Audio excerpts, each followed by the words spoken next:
Bom dia, pessoal.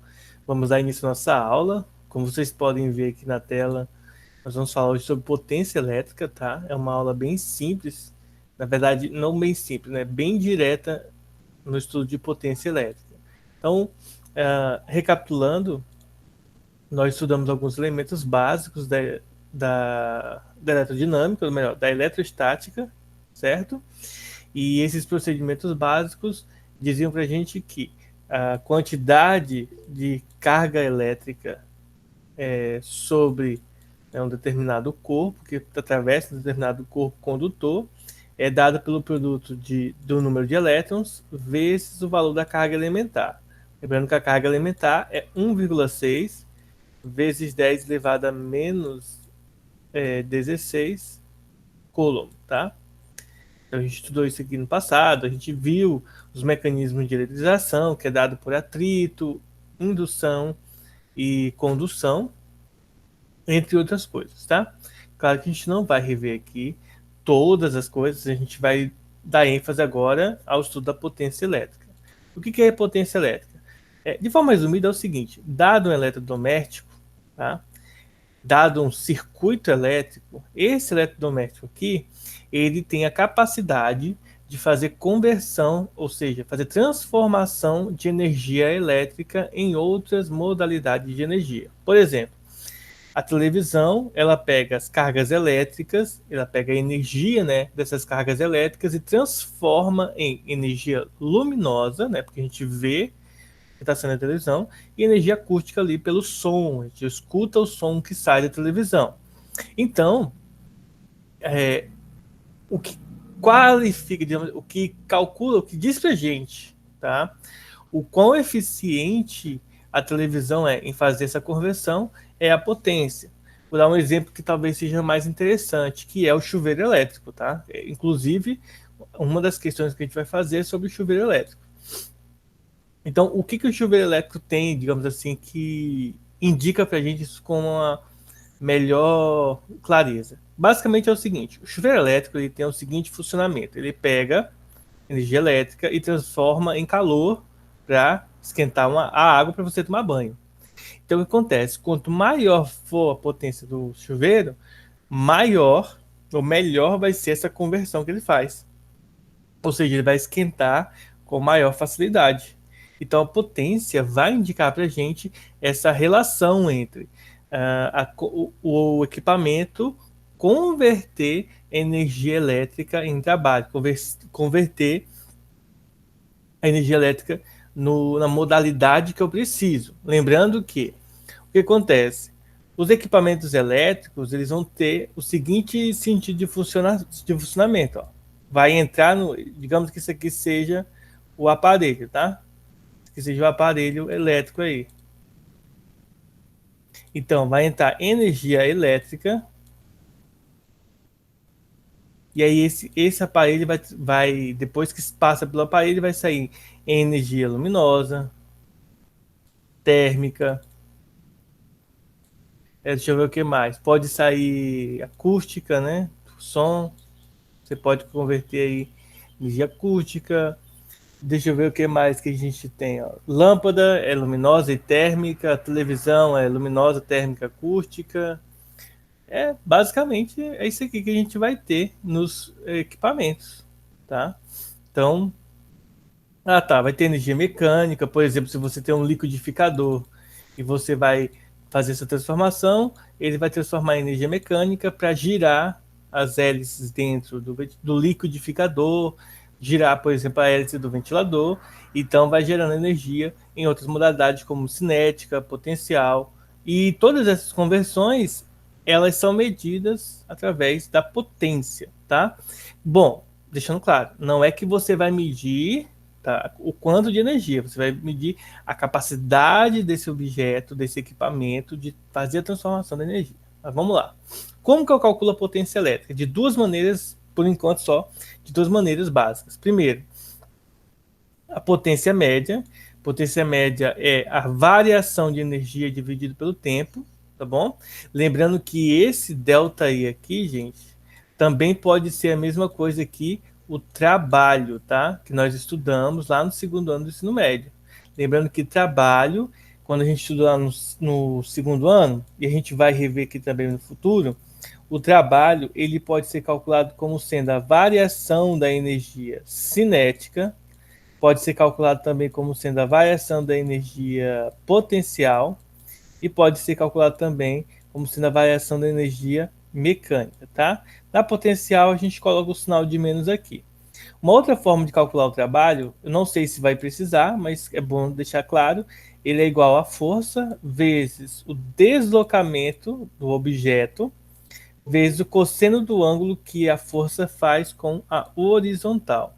Então, que é bem importante, bem interessante aí, de estar anotado aí para vocês, tá? Não vai ter na apostila, porque isso aqui a gente estuda na parte de mecânica, tá?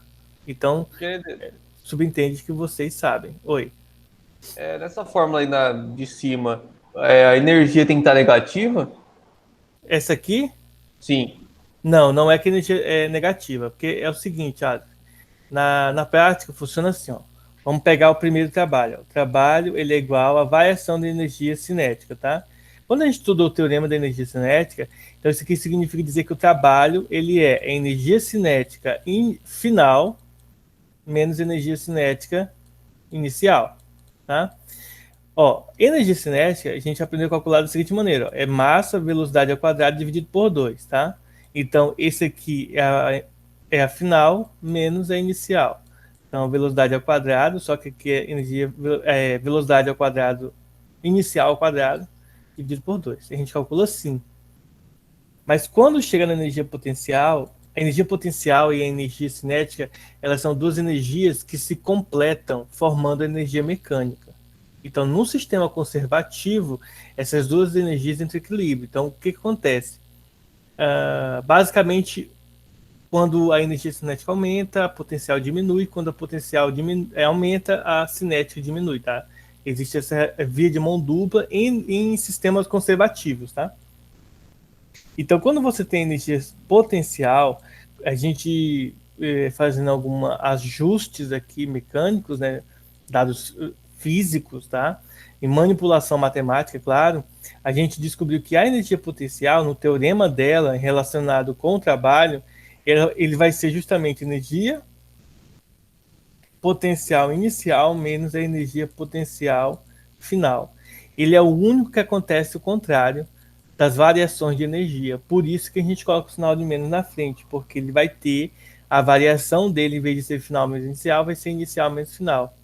E aí é massa, gravidade vezes a altura inicial, menos massa, gravidade e altura final. Isso aqui é interessante porque é o seguinte, quando você tem, por exemplo, um objeto no topo de um prédio, de uma montanha, por exemplo, você vai calcular a energia potencial dele, que está relacionado com a altura, você vai perceber o seguinte, ó, que a altura inicial geralmente é maior do que a altura final, ou seja, quanto mais alto estiver o objeto, maior vai ser a sua energia potencial. Talvez aí o que acontece? Aqui em cima a energia potencial é máxima, enquanto que a energia cinética, se ele estiver parado, por exemplo, é zero, tá? A energia cinética é mínima.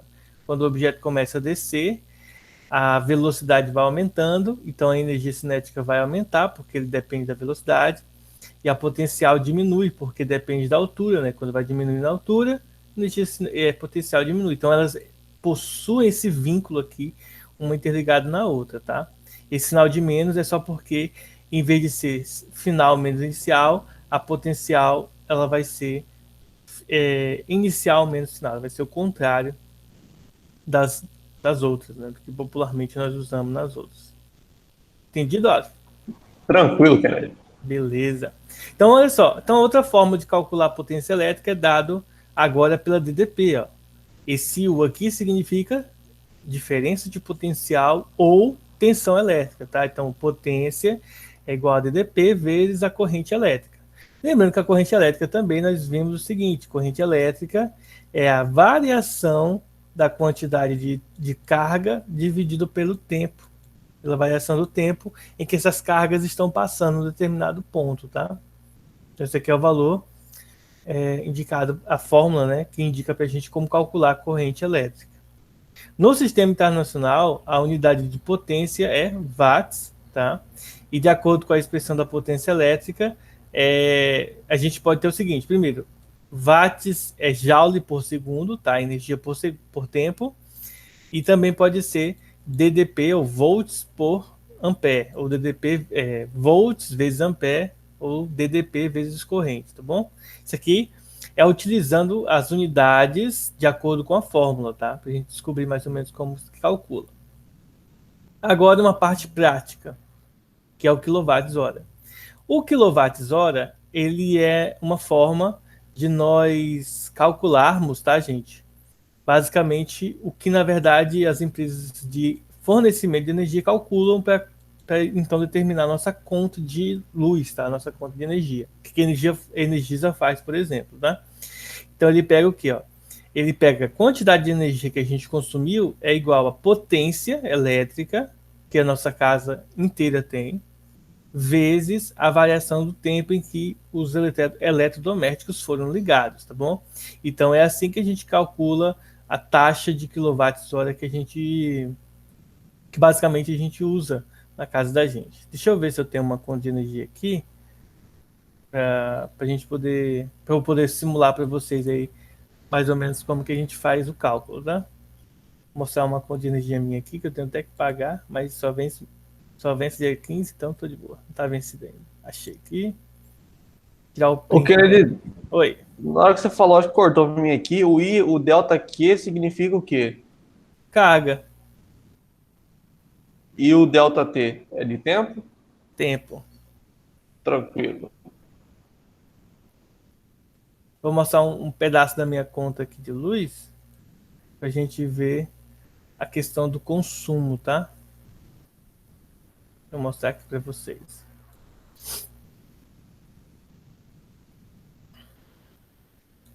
Então, olha só. Esse aqui é um pedaço da minha conta de energia, tá? Esse mês veio barato.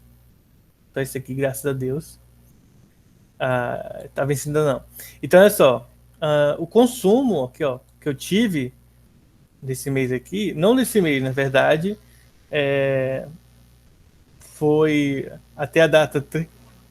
Desculpem, até a data 13/8. Ele disse para mim que eu consumi 211 kWh, tá? Que é justamente essa parte aqui, ó. Do kWh aqui, ó. Como que calcula o kWh, gente? É o seguinte. Você pega a potência, que geralmente é dada em watts. Você vai dividir essa potência por 1000, tá?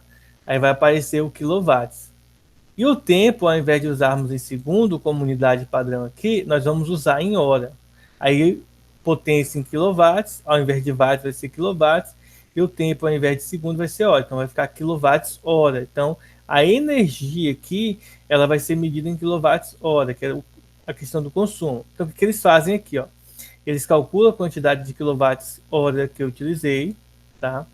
Informam para mim quais são os tributos, ó, tarifas sem tributos, com tributos. Então, basicamente aqui seria 64 centavos sem tributos, mas com tributos fica 82 centavos cada quilowatt. Aí faz uma regra de 3 e ele calcula para mim, ó, o valor da taxa da conta de energia, contribuição aqui sobre iluminação pública, aí vem o base de cálculo para o ICMS, o valor da alíquota, o valor de imposto, somando tudo, e aí juntando todos esses valores que tem aqui com a iluminação pública, dá um total de R$ 192, tá? Então esse seria o esquema básico que eles usam para determinar para a gente quanto a gente vai pagar, tá?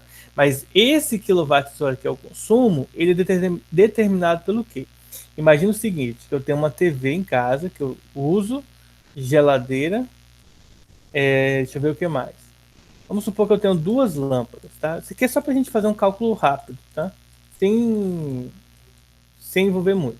Digamos que a minha TV tenha 100 watts e ela fique ligada, sei lá, por 10 horas. Vamos supor que eu deixe a TV ligada aí à toa. A geladeira passa 24 horas ligada, né? Vamos supor aqui que ela tenha, sei lá, 200 watts. Eu estou colocando valores arredondados para ficar mais fácil o cálculo, só para a gente saber como que fica. Aqui ela fica 24 horas ligada. E a lâmpada, vamos supor que seja, sei lá, 30 watts. 30 watts, e aí a lâmpada geralmente, vamos colocar aqui 12 horas ligado, tá? Das 6 da tarde às 6 da manhã, as lâmpadas ligadas. Então, como que eu faço para saber o consumo de quilowatts-hora total? Basicamente é o seguinte, ó.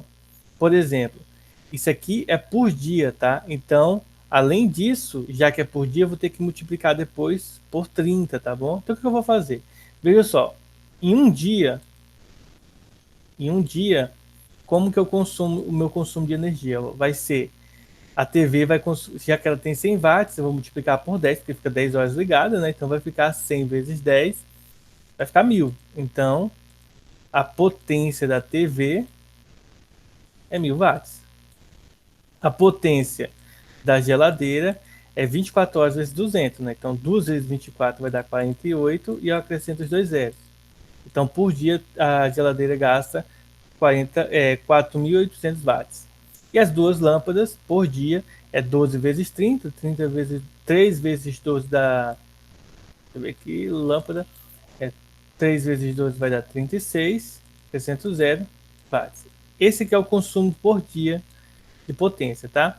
No total, se eu somar todo mundo aqui, o resultado vai dar o quê? 0, 6, 8 mais 3 vai dar 11, vai 1, e aí 5, 6. Vai dar 6.160 watts, tá?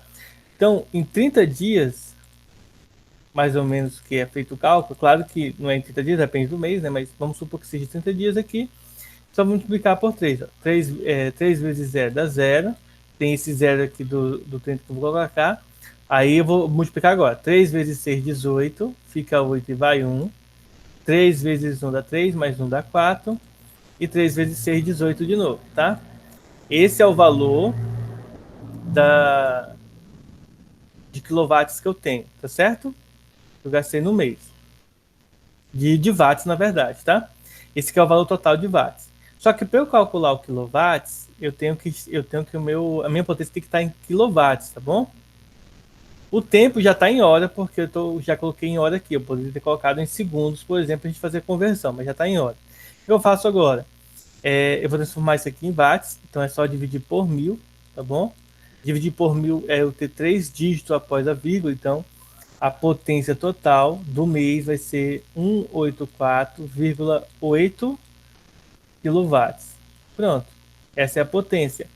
Como eu já tenho tudo, todo mundo aqui já está em hora, eu tenho que isso aqui, na verdade, não é minha potência, eu tenho que isso aqui vai ser meu trabalho, né? Ou seja, o consumo de energia. Aí vamos olhar aqui, ó. De acordo com a tabelinha da Energisa que eu tenho aqui, na minha casa eles cobram 82 centavos aqui aproximadamente. Então vou pegar esse número aqui e vou multiplicar por 82 centavos. Basicamente, vamos supor o seguinte, que seja R$ 1, para ficar mais fácil, só para a gente compreender, ó. Suponha que seja R$ 1 a taxa de energia. Então, se fosse R$ 1 a taxa de energia, eu ia pagar R$ 184,08, tá? E 80 centavos, desculpa, de energia. E isso só utilizando, tá, gente, 3 aparelhos. É claro que aqui eu estou chutando que uma TV tem 100 watts, geladeira 200, eu não sei, eu teria que ir lá nas especificações deles para saber, tá? Então, basicamente, com esses 4 objetos aqui, a gente teria um consumo, se a energia fosse R$ 1, de R$ 184,80. Tá bom? Alguma dúvida? Querer, Sim? para calcular a potência, acaba tendo mais de uma fórmula, mas, tipo assim, seria só multiplicar a quantidade de watts por hora?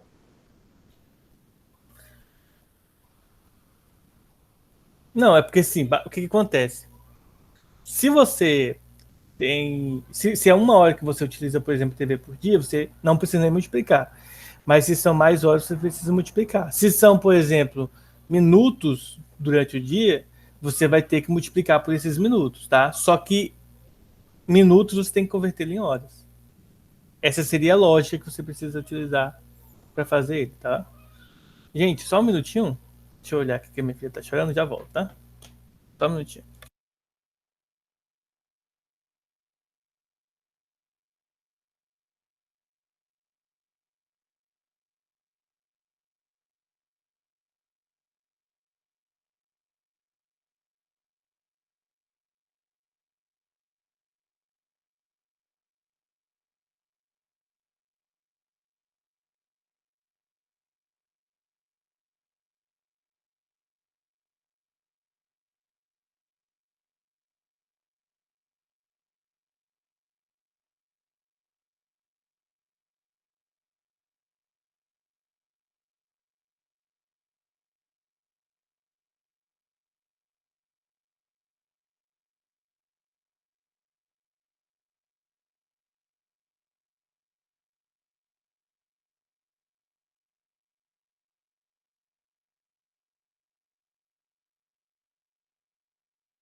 Pronto, pessoal, voltei, tá?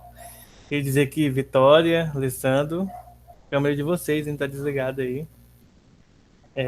Então vamos lá continuar. Então, resumindo, gente, ó, o que acontece? Calcular a potência você calcula a potência total, mas além disso você tem que multiplicar pela quantidade de tempo que isso fica durante o dia. E depois multiplicar por 30 para saber a média dos dias, tá? Basicamente é isso que a gente faz. Vamos ver os exemplos da aula de hoje, para a gente poder finalizar a aula de física, né? Que daqui a pouco a gente tem aula de matemática. Olha só. Questão 1 diz o seguinte: ó, ao comprar um aparelho elétrico, é importante que o usuário saiba algumas informações fundamentais para o uso adequado desse dispositivo. E também para que se conheça a quantidade de energia elétrica consumida durante o seu funcionamento. Trata-se dos valores nominais do aparelho, como tensão nominal, que é a DDP, e a potência nominal. Esses valores são exemplificados no chuveiro elétrico ilustrado a seguir. Então, esse chuveiro indica para a gente, claro que não aparece assim no chuveiro, tá? Isso aqui vai aparecer na embalagem, não no rótulo dentro do chuveiro lá, tá? Basicamente, ele diz o seguinte, ó, na posição inverno, tá? Ele vai consumir 6.600 watts de potência. Posição verão, 4.400. E ele tem uma DDP aqui, né? DDP é o U, tá? De 220 volts. Esse é o valorzinho aqui que ele precisa para funcionar corretamente. Letra A, ele pede o seguinte: qual é a potência de funcionamento do chuveiro quando a chave está na posição inverno e na posição verão? Então, basicamente é o seguinte, ó, resumindo, potência na posição inverno, geralmente é quando ele vai possuir uma temperatura maior, quando você liga na posição inverno, então, possivelmente não. Inevitavelmente vai ter que ser a potência de maior valor, tá? 6.600 watts. E a potência na posição verão vai ser o que ele vai consumir menos, no caso, menos potência, então 4.400 watts de potência.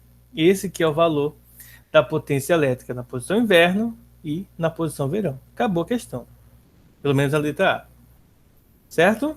Então isso é só para a gente indicar quanto que vale as coisas aí. No item B, em cima, ele é pedido para a gente determine a corrente elétrica, tá? Determine a corrente que circula no chuveiro quando está na posição inverno e quando está na posição verão.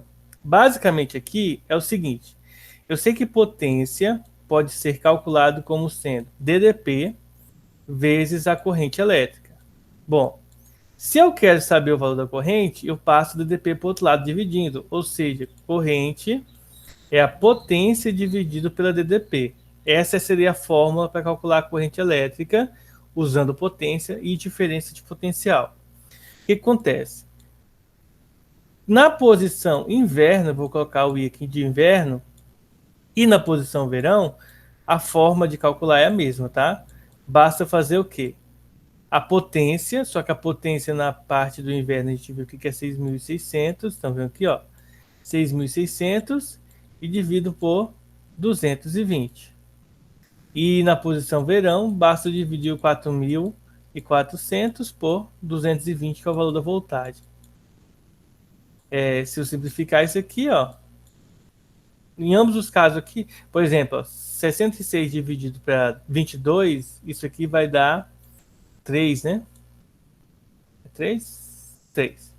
30, né? 30 amperes. E quando eu divido 44 por 22 vai dar 2. E aí repete o zero aqui, 20 amperes. Vocês podem conferir na calculadora aí, se vocês quiserem. Aí os resultados vai dar 30 amperes e 20 amperes. Só efetuar aí a divisão de maneira bem direta, de maneira bem simples, tá? Não tem muito segredo, não. Então, posição inverno, 30 amperes. Posição verão, 20 amperes. Observem que na posição inverno, devido à potência ser maior, você tem que ter uma corrente elétrica maior para que ele funcione, tá? Bom, então, letra B, só usar a fórmula da potência para calcular a corrente elétrica. Item C. Determine a energia consumida em joules e em kWh se o chuveiro funcionar durante 1 hora com a chave na posição verão. Em seguida, encontre a relação entre kWh e joule. Então, basicamente, aqui, ele quer que a gente faça dois problemas, né? Primeiro, ele quer que a gente determine a energia consumida em joules e em kWh se o chuveiro funcionar durante 1 hora, com a posição na chave verão. Na posição verão. Então, na posição verão, lembre-se que, primeiro, né, vamos pensar no seguinte: a variação de energia ela é dada pelo quê? Pela potência vezes o tempo, tá? Se eu quero que isso seja, vamos começar em joules, tá? Se eu quero que seja em joules, o que, que eu vou fazer? Então, essa aqui é a fórmula, tá? Que é a fórmula. Deixa eu colocar um ΔT aqui para ficar mais bonitinho. Então, se eu quero em joule, vou até colocar um J aqui de joule, essa potência ela tem que estar normal. Então, a potência do chuveiro na posição verão, 4.400. E o tempo tem que estar em segundos, tá? Aí eu vou multiplicar por 60 segundos. 4.400 vezes segundos, 1 hora não tem só 60 segundos, né? 1 hora, na verdade, tem 3.600 segundos aí. Então, vale a pena lembrar disso aí, ó. Aí é só multiplicar, o resultado vai dar 1584, tá? Já estou pegando a resposta aqui para não precisar fazer o cálculo manual, porque nosso horário já está estourado. Na verdade, já estou consumindo a aula de matemática, mas como sou eu professor mesmo, não tem problema não. Então vai dar esse valorzinho aqui, ó. Em 15.840.000 joules, tá? Então seria essa medida. E aqui vocês percebem por que, que a gente não usa a notação de joule ao invés de quilowatts-hora, porque isso aqui vai ficar números muito altos, né? Então é interessante usar o valor em quilowatts-hora, tá bom? Que basicamente pega essa potência aqui e divide ela por 1.000, então vai ficar 4,4, se você dividir por 1.000, vezes 1 hora. Então o resultado aqui vai dar 4,4 kWh. Pronto. Fica um número bem mais bonitinho, né? Olha a diferença de valores não, de notação, né?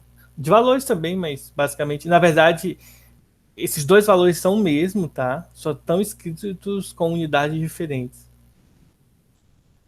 Então esse aqui é joule segundo. Alguma dúvida aí, pessoal? Tranquilo. Tranquilo, né? Tranquilo. Aí ele pede qualquer relação, tá? Para calcular a relação, a gente vai fazer o seguinte, ó. Vou fazer aqui em cima, tá? Para calcular a relação.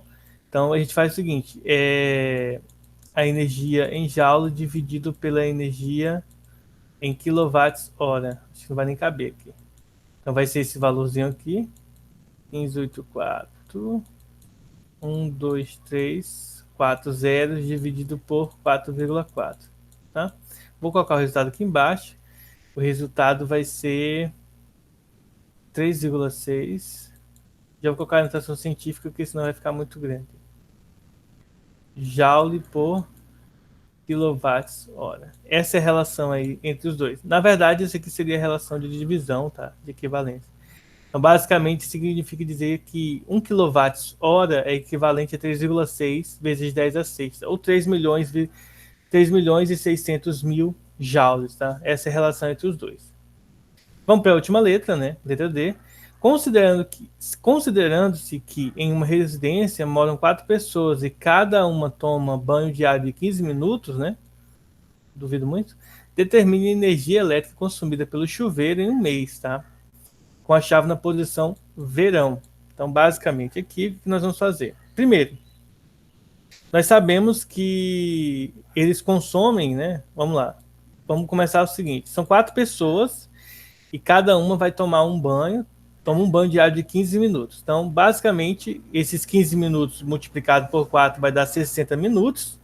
60 minutos é 1 hora, tá? Então, por dia, tá? Vai ser os 4.400, só que transformando em quilowatts fica 4,4 vezes 1 hora, então isso aqui vai dar 4,4 kWh por dia, tá bom? No mês, é só multiplicar isso aqui por 30, então o valor da energia seria isso aqui vezes 30. Multiplicando esse valor vezes 30, pensar o seguinte: Multiplicando esse valor por 30, vai dar 132. 132 kWh. Tá? É só você pegar o 4,4 e multiplicar aqui por 30, tá? Então, 00, 12 e 13. Aí é só somar isso aqui. 0, 2, 3, 1. Como tem uma vírgula, um dígito após a vírgula aqui, então fica 132. Então é só multiplicar, você chega no resultado aí por 30. Só lembrando em consideração que ficou fácil aqui, porque esses 15 minutos são um banho de 4 pessoas, né? Então 4 vezes 15 vai ficar 60 e facilitou a nossa vida. Caso contrário, a gente ia ter um pouco de trabalho aqui para descobrir a quantidade de minutos em hora, que dá um pouco mais de trabalho para fazer. Alguma dúvida até aí, pessoal? Tranquilo. Não, senhor. Show. Então vamos agora fazer a última questão para a gente poder encerrar a aula de física, tá? Olha só. Quando ocorre um curto-circuito em uma instalação elétrica, como na figura, né? O cara estava tomando banho aqui e aí pegou fogo. A resistência elétrica total do circuito diminui muito, estabelecendo-se nele uma corrente muito elevada. Então, o que acontece? Depois a gente vai estudar a primeira lei de Ohm e vai descobrir que a DDP é igual a resistência vezes a corrente. Se a resistência diminui muito, a DDP também vai diminuir. Então a corrente vai ficar muito alta, tá? O superaquecimento da fiação, devido a esse aumento da corrente, quando a resistência aumenta, pessoal, o que acontece? A resistência, como o nome já deve, digamos assim, impactar na gente, né? Trazer para a gente essa ideia, a resistência faz com que os elétrons percorram o fio mais devagar. E por conta disso, né, desse percorrer o fio mais devagar, ele vai ocasionar um aquecimento do fio, porque vai ter um acúmulo de cargas, essas cargas vão estar carregadas, enfim. Mas então, vamos lá. Esse superaquecimento, o superaquecimento da fiação, devido a esse aumento da corrente, pode ocasionar incêndios, que seriam evitados instalando os fusíveis e disjuntores que interrompam essa corrente, quando a mesma atinge um valor acima do especificado neste dispositivo de proteção. Suponha que um chuveiro instalado em uma rede elétrica de 110 volts possua 3 regulagens, tá? 2100, 2400 e 3200. Deseja-se que o chuveiro funcione em qualquer uma das 3 posições da regulagem de temperatura sem que haja risco de incêndio. Qual deve ser o valor mínimo adequado do disjuntor a ser utilizado? Então, basicamente é o seguinte. Apesar de nós termos 3 módulos aqui para utilizar, a gente só precisa se preocupar com o de maior intensidade, no caso aqui a posição inverno. Isso porque a gente tem que ficar atento para que a gente quer que funcione. Se você usa, por exemplo, o do verão, que é o menor, a menor potência, o que vai acontecer? Você vai perceber, nesse caso, que ele não vai... quando você utilizar na posição primavera ou inverno, o disjuntor vai disparar desligando o chuveiro, tá? Vai cair água normal, só que sem temperatura nenhuma. Isso ocorre porque você vai estar baseando por baixo. Então a gente tem que pegar o maior e fazer o cálculo do disjuntor, tá? O disjuntor, ele vai medir a corrente elétrica do chuveiro. Então o que a gente tem que fazer? Como a gente fez na questão anterior, corrente elétrica é potência dividido pela DDP. Então a gente vai pegar o maior dele, que é 3.200, e dividir por 110, tá? Pelo valor indicado aí. Então, eu vou fazer aqui o cálculo, tá? 3.200 dividido por 110, o resultado vai dar aproximadamente 29,09, tá? Então, vamos pensar no seguinte. Bom, se eu uso o 20, isso aqui, quando chegar no 21, vai disparar. Se eu uso o 25 ou 23, também vai disparar, tá vendo aqui, ó? Porque o máximo é 29. Então, quando ele chegar no 21, já vai disparar. Então, no 26 aqui, ó, vai disparar aqui. Então, o que acontece? Eu tenho que utilizar um disjuntor com 30 amperes para que ele funcione de maneira correta. Ok? Então, de acordo com os valores com esses valores, tá? Das alternativas, o 30 vai ser o mais adequado. Professor, por que não pode usar o 40? Porque é o seguinte, se você usa o 40, se der algum problema na fiação aqui, e, por exemplo, ele vai ficar ligado até chegar no 40. Então, por exemplo, do 31, 32, 33, 34, 35 até o 39, isso aqui vai funcionar normal. Tá? Então tem que ser o 30 para que não suba muito além do permitido, tá? E que também não seja menor do que o máximo, que no caso aqui seria o 29,9 aí. Então com isso, a gente encerra a nossa aula de hoje, tá? Peço a vocês que não saiam ainda, vou interromper a gravação e fazer a chamada.